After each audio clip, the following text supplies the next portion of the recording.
Joining us right now by a Zoom chat is our friend Eric Sammons, editor-in-chief of Crisis Magazine. Good morning to you, Mr. Sammons. Good morning. How are you guys? Praise be to God. We are alive, and that counts. How are you? I'm great. Just trying to stay away from World War III. Yeah, exactly. Yeah, it does seem very interesting. You are of similar vintage to me, so you can appreciate the end of the Cold War. And, I still remember the shocking effects of that movie The Day After, which they played on television, network television, and, scaring everybody about nuclear fallout and all the rest. And, of course, we had Rocky films. We had The Hunt for Red October. I mean, we had one movie after another of the United States fighting in proxy wars with the Soviet Union. I'm thinking of, all kinds of films in my head right now. Red Dawn. I mean, over and over again, we were always on this verge of nuclear catastrophe.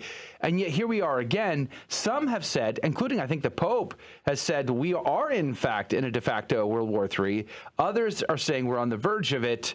Where do you see us at right now, Eric Sammons? I would say this is the most dangerous time we've had since the 1980s. I remember very well doing the drills. I remember when I think it was the Korean liner got shot down. My soccer coach was like, well, our game has been rescheduled for Saturday, but of course we might not be here. And that was like when I was 13 or 14, something like that. And I remember Red Dawn, my favorite movie of all time. I admit it. Yeah. And so I remember living in that time, and I do think we're as close now as we were. I'd say even we're as close now as we were since the Cuban Missile Crisis, which is before my time. I just think it's dangerous because I don't see. I guess the best way to put it is I don't see any adults in the room. I don't see any adults in a room in Russia, in Ukraine, or in the United States, in the West, taking this seriously as, okay, this is a real conflict that could be the most disastrous thing to ever happen to mankind. I went through your article and I also listened to your podcast talking about the roots of the Russia-Ukraine conflict, and I loved your comparison to World War I and Blessed Karl and his take on all of that, considering how close it was to his family that started World War I. I think it was his uncle that was assassinated. But one of the things I wanted to bring up was, it seems to me, now correct me if I'm wrong here, but it seems to me like the pressures involved in pushing the players on either side of this conflict to escalate things even further seems bigger and more pronounced now than when you and I were kids, or even in World War I. Would you say that's a fair statement? It is, because I feel like, at least in the 80s, there were some people who were saying, hey, we don't want this. I mean, there seemed to be actually a general agreement that we don't want this, but I don't really hear a lot of our diplomats, our statesmen, our politicians saying, hey, our top priority here is avoiding World War III, avoiding a nuclear conflict. Instead, our top priority seems to be, let's just destroy Putin and get rid of him. And I have no love for Vladimir Putin, but at the same time, he's not Saddam Hussein. He's not Muammar Gaddafi. He's a man who sits on literally the largest stockpile of nuclear weapons in the world. And you just have to take that seriously, no matter what you might think of him. The fact that he has that is enough to say, hey, we need to take this very seriously, that really bad things could happen to the whole world, and yes, enter negotiations. I mean, the problem, of course, is the word negotiations is looked upon as you're immediately Neville Chamberlain, you're immediately appeasing Hitler, and that's a problem of today. Of course, we know so little history, or people know so little history.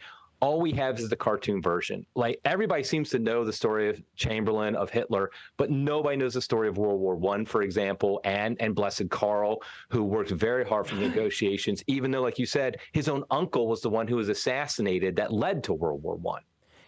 It's interesting. You are just talking about the Cold War, and my generation, because I'm 24 years old, and so my generation, we didn't live through the Cold War, or live at the end of the Cold War rather, or all the aftermath of that. Instead, now we kind of just have it as a kind of history, as a fiction almost, because of video games like Fallout and things like that.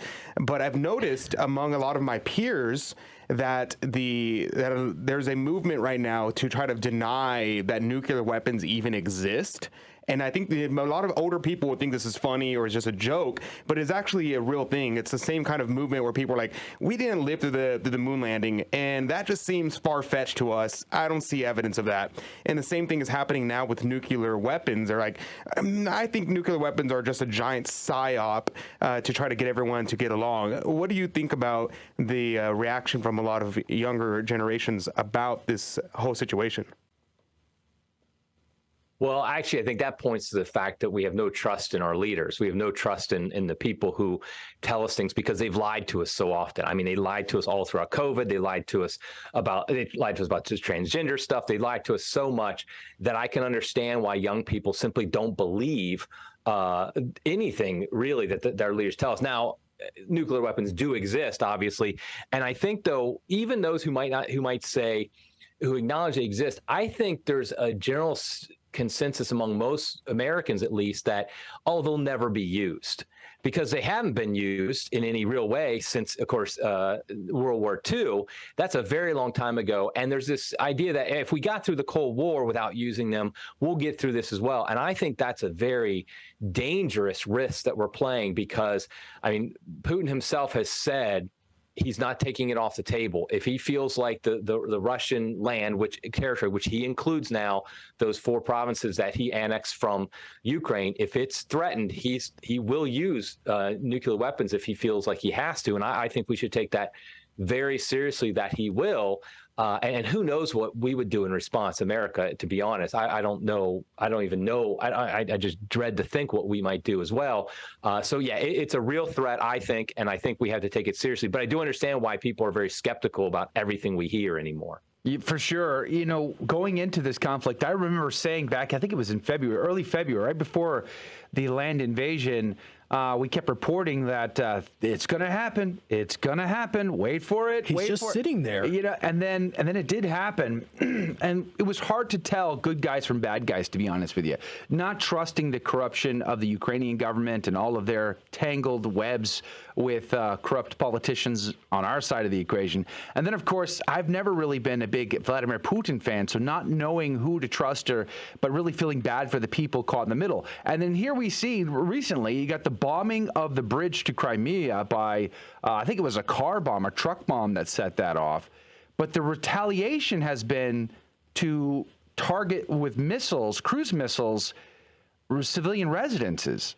It seems lopsided. The German embassy was hit. I think nobody was in it at the time, praise be to God, but it seems like there's just this desire, this want to escalate to a much higher level. And the reality that nuclear weapons could be used really it's a thing. Yeah, it is. And that's one thing the popes have been very good about for years, all including Pope Francis, but definitely Pope John Paul II, Pope Benedict, others, and even before, long ago, is the idea that war is never the answer. It always escalates. And the longer a war goes, the more losers they are. In fact, a long-term war, everybody's a loser. It doesn't matter what side you're on. Even if you're the eventual winner, you're still a loser because of so many deaths and carnage and all that stuff and everything associated with war. And so the fact that the bombing of the bridge of Crimea led to an escalation is the least surprising thing on earth. Hold that thought. We're talking about the roots, trying to understand the roots of the Ukraine-Russia conflict. Let me throw this onto the table with you, and you can pick up if you wanted to finish your thought when I cut you off before the break. But I also want you to maybe comment on the mobilization in Russia and the backlash. I mean, this is a country that does not protest its government's decisions lightly or often. And the backlash has been incredible. Tens of thousands of military-age males have fled their country because they do not want to go to Ukraine. Maybe you can comment on that. Yeah, and I think it reflects the fact that people never want war. Like actual normal people in the streets, they never want war. I mean, in fact, that's why you need war propaganda. The whole purpose of it is to try to get people to do something they don't want to do. And eventually, though, that breaks. I mean, war propaganda can only go so far before it's like, wait, hold on a second. I don't think that's really something I want to do. And so I think it's not that surprising you would see that. I also think we should be skeptical of a lot of reports we hear what's going on, because, I mean, I remember, for example, when if you read the news coming in the West, every story will highlight what's going terrible for Russia, what's going great for Ukraine, for the West. And it's not always very honest about and balanced in what it's saying, what's actually going on. I remember when the war first broke out in February, there was the Washington Post, I think, did a map of showing people fleeing Ukraine to the West, to Poland and various places like that. But very tiny, it had this big chart about that, big letters for that. But then very tiny letters in the corners also noting that about the same number of people were fleeing to Russia, from the eastern Ukraine to Russia, which doesn't fit the narrative. And so they don't want to say that that was happening. Now, again, it's just a matter of trying to understand what's actually going on, because that is the way to peace, is understanding the fullness of the story, not just getting the war propaganda. Because again, war propaganda, it serves one purpose: to further war, and it's necessary to get people to support it. And so I think that's why we have to fight through the propaganda, and that's the path to peace, really. Who could forget, you know, the ghost of Kiev and all of those different things that came around that we're trying to rally support for this particular war. But Mr. Sammons, you know, let's separate fact from fiction. What is the real story? Because the truth is that this war was brewing since 2014 when Crimea was annexed. So what's the real story here leading up to this Ukraine war that we're currently seeing? Yeah, this is something I wish more Americans, more people in the West really knew. It really started with the fall of the Soviet Union and the way that the West decided to treat Russia. I mean, it's something from history we show that when the victor of a war, and really we were the victor of the Cold War and Russia was the loser, how the victor treats the loser is very important for the future. We saw that after World War I, how Germany was treated. What happens 20 years later? We see the rise of Hitler and Nazi Germany and things like that. And the same thing is true here, that we see that in Russia, we treated them like a vassal state almost. We made promises, no official treaty, but we did make promises basically that we wouldn't expand NATO beyond Germany. Once Germany was reunited, we wouldn't expand NATO. We did expand NATO, even though Russia kept saying, no, please don't do it, don't do it, don't do that. And we've now expanded NATO all the way to the borders of Russia. And that's a big deal, not just because of obviously that NATO was created to be an anti-Soviet, i.e. anti-Russian military organization, alliance, but also it means we do missile bases right on Russia's doorstep. We do tests, we do military exercises right there. Imagine if Russia had missile bases in Mexico. We're doing military exercises in Mexico, military exercises that were pretending to attack America. How would we react? We'd have World War III in a second if that happened. We've been doing that for years. And then it, of course, leads up to, in around 2010, a president of Ukraine was elected who was more pro-Russian. And then, and of course, we didn't like that in the West. In 2014, there was a coup, and there was some support for this coup among the people. This wasn't just completely engineered. It did happen. But then the West saw an opportunity. And so the West basically backed this coup. We have this on tape. This is not like some controversial statement. It shouldn't be. At least the United States backed this coup to overthrow a democratically elected government in Ukraine, to install a pro-West, a pro-American administration. And then, of course, then you got some neo-Nazis that were literally involved in that. Everybody kind of laughed at Putin for calling it neo-Nazi. And I think Putin, of course, exaggerated and used that for propaganda. But it is true. There were neo-Nazi elements in the new government of Ukraine.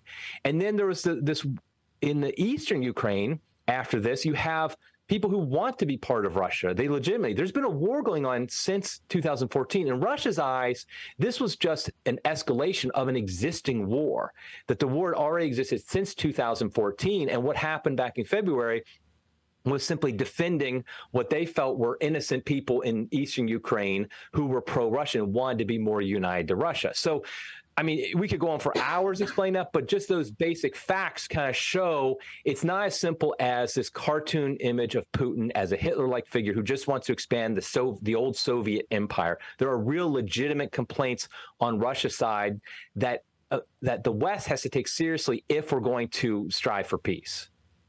I like to watch a lot of Russian vloggers on YouTube. I like to get their sense and their take on what they're saying, and I am surprised at some of the things they're talking about. Well, there was one in particular, we actually interviewed him on the show. His name is Konstantin. His channel is called Inside Russia. Before, when we interviewed him, he had to be extremely careful about anything he said. If he gave any news whatsoever, it had to be the official state-sponsored bullet points, or else he could face prison time. So we were navigating very carefully around those rules, but he's now fled the country. He's gone to another country, and now he speaks more openly about how upset he is about the situation, how upset he is about the decisions his government makes. And he's also pointed out, as well as others have pointed out, that there is some talk about Vladimir Putin's days being numbered. Do you have any insight there? Yeah, I would just go back to the idea that during the fog of war, it's hard to know what the reality is. How much support is there for overthrowing Putin in Russia? I don't know. What I worry about is actually, and this might sound crazy to a lot of people who have this image of Putin, I'm worried if he's overthrown, somebody worse would actually come into effect, because I do think there are some even more hardline people with a lot of power in Russia who would like to see Putin even be more aggressive than he is.